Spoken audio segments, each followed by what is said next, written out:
Hello, all. Good morning, good afternoon, depending on what time you're joining us. Greetings from the PIC program. My name is Adriana. I'm the Behavioral Health Community Health Worker over at the Barnum site. And Ari, as you know, is a clinician with Behavioral Health and the PIC program. So our presentation today is regarding social media and mental health. So we can go ahead and get started. In the US, kind of like some statistics to start off. In the US, a team's average number of hours spent on social media a day is 4.8 hours, which is mostly consisting of apps like TikTok, Instagram, and YouTube. They account for 80% of those hours. 37% of teens spend more than 5 hours a day on social media, and 23% spend less than 2 hours a day on either of these apps. So part of the reason we're bringing up these statistics is because, this is like a common thing. It's happening in today's daily life. So we just wanted to highlight the negative aspects and the positive aspects. So starting off with the negative aspects, the negative effects of social media, which would be, according to research findings, teens between ages of 12 and 15 whose social media screen time was over 3 hours a day faced double the risk of negative impacts, including worsening depression and anxiety symptoms. Also can be attributed to feelings of inadequacy and FOMO, especially if there is occurrences of comparing yourself to other people you see online, their vacation highlights, their announcements like graduation, engagement, job related announcements. So it's like you're constantly comparing yourself to the best day of somebody's life, basically. And FOMO, fear of missing out, has been linked to reduced levels of sleep and feelings of anxiety. And then we'll jump to the positive effects of social media, because there's two sides to each coin. It can facilitate creative expression. You can use it to stay in touch with family, friends. You can use it to meet new people online, especially people that have similar interests. You can engage in social support groups, emotional support. You can learn about resources and care that may be important to you or that you can recommend to somebody else. And you can use it as a space to showcase talent or promote your business. Social media can also spark creative ideas and motivate you to begin a journey that you have been hesitant or procrastinating on. It can negatively impact people due to the false illusions portrayed, and it can be the reason why someone decides to start their health journey, publish a book, pursue a higher education. So all in all, it can influence you to feel negative about yourself, or it can influence you, kind of like motivate you to go through similar experiences that can, positively impact your life. The benefit of social media for teens.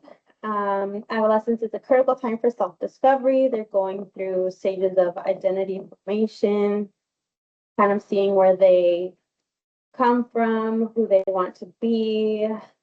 Social media allows people to share their interests, experiences, and it can also have a sense of belonging for people from marginalized communities to kind of have the freedom and space to talk about their their experiences and how they can support each other socially, emotionally, and be able to continue to express themselves authentically.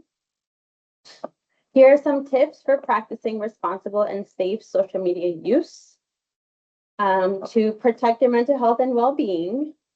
So one of them is reducing screen time. There's like timers you can set on your phone so that once the time limit is up, it kind of like locks you out and you can kind of come back to the present moment. This can kind of help alleviate if social media usage has increased anxiety, depression, loneliness. They can kind of help mitigate that.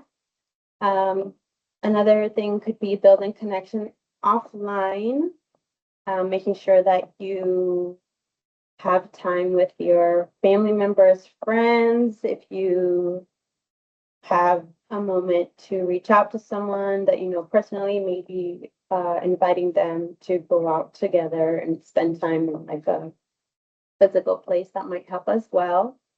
Monitoring children's use is also important to make sure that children are not being exposed to inappropriate content. Social media also is kind of what people choose to share. It's not always the most accurate representation of what's going on in somebody's life. So to kind of remember that, you know, it's not this person's life, even though it seems perfect and dandy, they could, you know, have a life similar to yourself as well if you're going through things. And balance social media and sleep. Consider limiting technology use an hour before bedtime and leaving your device in a different room overnight. If you have difficulty like setting your phone down, if you hear a buzz, you kind of just open it. That kind of lets you relax and kind of get into a more restful mind. So some key takeaways are social media impact on mental health does have positive and negative sides. So the positive impacts would be connection and community, creative expression and growth. Could serve as an inspiration to others and reduce loneliness as people can form support groups through use of social media. And the negative impacts could be worsening anxiety or depression symptoms, feeling addicted to technology, worsening body image, decreased productivity, and exposure to inappropriate content, especially for children or like young adolescents, such as explicit content or hate-based. These are some bad social media habits: focusing on the number of likes and followers, browsing when you feel lonely or inadequate, cyber stalking your ex post breakup, or comparing yourselves to Instagram models slash influencers. And some good social media habits could be using it as a way to learn more about people, things that you're interested in, following people that inspire you and make you feel positive emotions, posting pictures of moments you treasure and want to remember to kind of like showcase your own success, and set a daily limit, and remember to engage and be present in the moment as well. Social media has evolved into a key aspect of today's world. A lot of people use social media, you know, different apps. They use it for a variety of reasons. And it's estimated about 4.9 billion users worldwide. And again, they both have positive and negative impacts. This information relates more so to adult social media use.